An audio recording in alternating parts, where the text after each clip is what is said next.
একান্ন পীঠের এক পীঠ মাতা ত্রিপুরা সুন্দরী মন্দির। আর দীপাবলি উপলক্ষে মাতা ত্রিপুরা সুন্দরী মন্দিরের ছবি আমরা সকাল থেকে আপনাদের সামনে তুলে ধরছি। তবে দুপুরে কেমন রয়েছে ছবি চলুন দেখাই।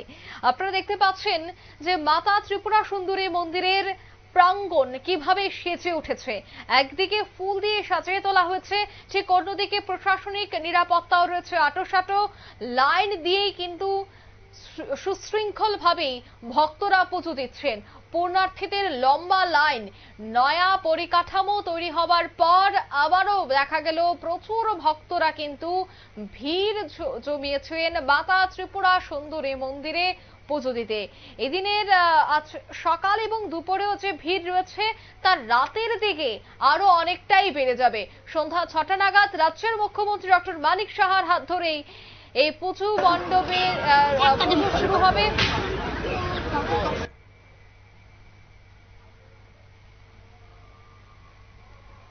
এ বিষয়ে আমি বিস্তারিত জানবো। এই মুহূর্তে টেলিফোন লাইনে যুক্ত হয়ে গেছে মাতাবাড়ি থেকে প্রতিনিধি সোমেন। সোমেন, এই মুহূর্তে কি ছবি দেখতে পাচ্ছ? কেমন রয়েছে ভক্তদের ঢল বা কেমন রয়েছে সমাগম? মুখ্যমন্ত্রীর আগমনকে কেন্দ্র করে প্রশাসনিক নিরাপত্তা কেমন রয়েছে? দেখো, আমি সবটা প্রশ্ন আমি শুনতে পাইনি, তারপরে যতটুকু বুঝতে পারছি আজকে কিন্তু সকাল থেকে লম্বা লাইন এতটাই দীর্ঘ হচ্ছিল। একদিকে যখন মাথায় প্রচন্ড সূর্য কিরণ দিচ্ছে সেই সময় প্রচন্ড লাইন মাতা ত্রিপুরা সুন্দরী মন্দিরে কিন্তু আমরা দেখতে পেয়েছি। সকাল থেকেই লাইন, কিন্তু এই লম্বা লাইন আজকে যেমন শুরু হয়েছে একইভাবে গতকালকেও আমরা কিন্তু দেখতে পেয়েছি।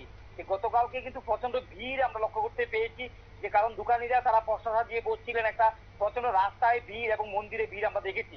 ওয়েদার ভালো রয়েছে, যদিও যখন কথা বলছি আকাশ হালকা মেঘাচ্ছন্ন দেখা যাচ্ছে, কিন্তু বৃষ্টির এমন কোনো সম্ভাবনার খবর কিন্তু নেই।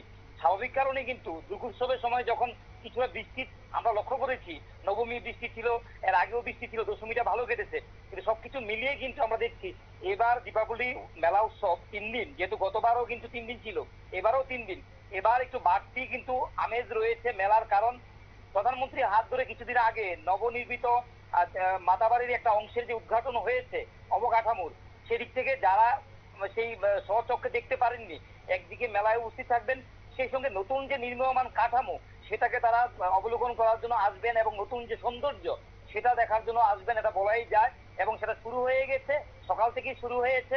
এবং বিশেষ করে যারা কাছাকাছি রয়েছেন তারা সকাল সকাল পুজো দিয়ে এসেছেন, এবং সন্ধ্যা বিকেল পর থেকে কিছুক্ষণ পর থেকে কিন্তু তোমার সম্ভবত 9 ইঞ্চি লেগে যাবে কিছুক্ষণের মধ্যেই।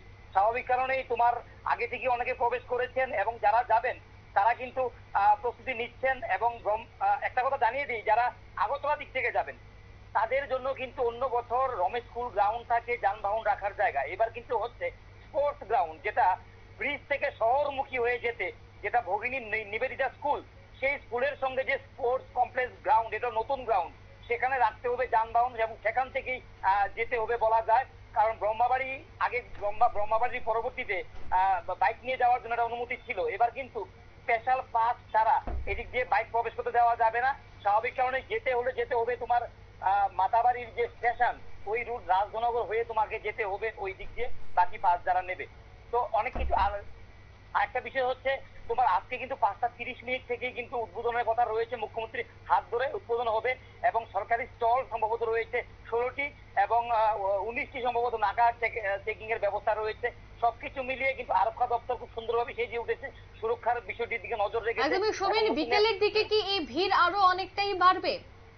একদম বাড়বে, কারণ ওয়েদার দেখো, প্রত্যেক বছরই আমরা দেখি কিছু, যেমন দেখো অন্যান্য বছর কি হয়, আরো পরে তোমার আরো কিছুদিন পর তোমার কিন্তু এই মেলার যেটা ফিক্স হয় কিন্তু আমরা দেখি, সেক্ষেত্রে কিন্তু আমরা এবার কিন্তু একটু আগে হচ্ছে, কিছুদিন আগে দুর্গাপুজো আগে ছিল, কিছুদিন আগে হয়ে যাচ্ছে। তো স্বাভাবিক কারণে তোমার মানুষের মধ্যে একটা বাড়তি উন্মাদনা রয়েছে, কারণ এবার এক নাগাতার কিন্তু সবগুলো উৎসব কাছাকাছি সময়ের মধ্যে এবছর ছিল, কিছুদিন আগে ছিল এটা। আর বিকেল বেলার দিকে তোমার সবচেয়ে বড় কথা হচ্ছে কাছের মানুষ যারা, তারা কিন্তু এই প্রথম দিন খুব বেশি তারা এখানে গেদার না করলেও দূর থেকে যারা আসেন তারা কিন্তু প্রথম দিন বিশেষ করে যেতে পছন্দ করেন। এবং যেহেতু এবার 3 দিন যেহেতু মেলা রয়েছে, ওয়েদার ভালো এখন অব্দি আছে, ভিড় বাড়বে এটাই স্বাভাবিক। কারণ নতুন মন্দির, নতুন কাঠামো তৈরি হয়েছে, সেই কাঠামোর দিক থেকে নজর রেখে প্রচার রয়েছে, প্রচুর পরিমাণ প্রচার হচ্ছে। সেই প্রচারের মাঝখান দিয়ে সবাই একটা প্রত্যাশা তারা রাখছেন যে এবার যে নির্মিত কাঠামোর একটা অংশ সেটাকে এবার অবলোকন করা, চোখ থেকে দেখা, এবং লাইটিং এর ভালো ব্যবস্থা রয়েছে, রাস্তাঘাট ভালো রয়েছে, ম্যানেজমেন্ট ভালো রয়েছে, আরক্ষা প্রশাসন ভালো ভূমিকা রাখছে। তো সবকিছু মিলিয়ে এটা বলাই যায় এবার একটা বাড়তি আমেজ কিন্তু আমরা দেখতে পাচ্ছি।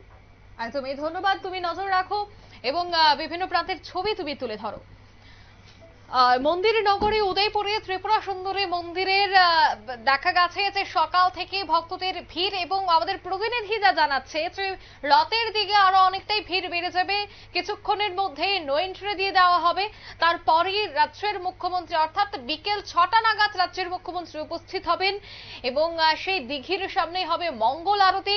এই মঙ্গল আরতি কিন্তু গোটা বছর চলবে, সপ্তাহে 3 দিন শুক্র, শনি এবং রবি। তার সূচনা আজ মুখ্যমন্ত্রীর হাত ধরে হতে চলেছে। নিয়ে নিচ্ছি ছোট্ট একটি বিজ্ঞাপন বিরতির সঙ্গে থাকুন।